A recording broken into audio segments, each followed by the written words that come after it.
ஜீவவசனம் கூறுவோம், சகோதரரே சேர்ந்தே எக்காலம் ஊதுவோம்.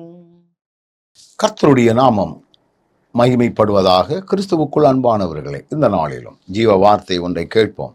சங்கீதம் 51:12 இப்படி சொல்லுகிறது: உமது இரட்சணியத்தின் சந்தோஷத்தை திரும்பவும் எனக்கு தந்து உற்சாகமான ஆவி என்னை தாங்கும்படி செய்யும். இச்சை என்கிற கொடிய பாவத்திலே விழுந்த தாவீது தன்னுடைய பாவங்களுக்காக மனஸ்தாபப்பட்டு எழுதுகின்ற, பாவத்தை உணர்ந்து எழுதுகிற ஒரு சங்கீதம்.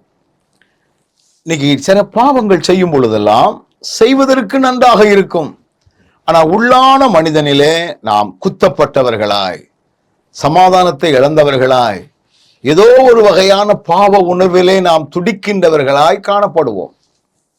இப்ப தாவீது என்ன எழுதுகிறார் என்றால், உமது இரட்சணியத்தின் சந்தோஷம் பாவத்தினால் வரக்கூடிய சந்தோஷம் அல்ல, ஆண்டவருடைய ரட்சிப்பின் மூலமாய் வரக்கூடிய சந்தோஷத்தை திரும்ப எனக்கு தாரும் ஆண்டவரே. ஒரு காலத்துல எனக்கு நீ அதை தந்து இருந்தீர் ஆண்டவரே.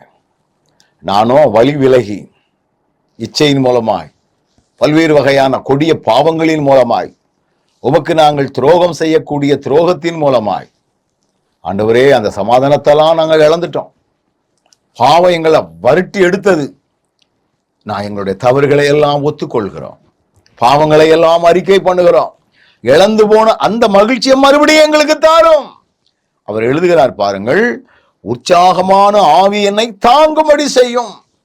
உற்சாக பானம் அருந்தினால்தான் உற்சாகம் என்று சிலர் எண்ணிக்கொண்டிருக்கிறார்கள். ஆண்டவரோ தேவ ஆவியானவரால் நாம் நிரப்பப்படும் பொழுது அந்த உற்சாகமான ஆவி ஆண்டவருக்கென்று எதை செய்தாலும் சரி, எந்த வகையான காரியங்களிலே நீங்கள் உங்களை ஈடுபடுத்தி கொண்டாலும் சரி, உற்சாகத்தோடு செய்யக்கூடிய ஒரு பலனை ஆண்டவர் கிருபையாக தருவார்.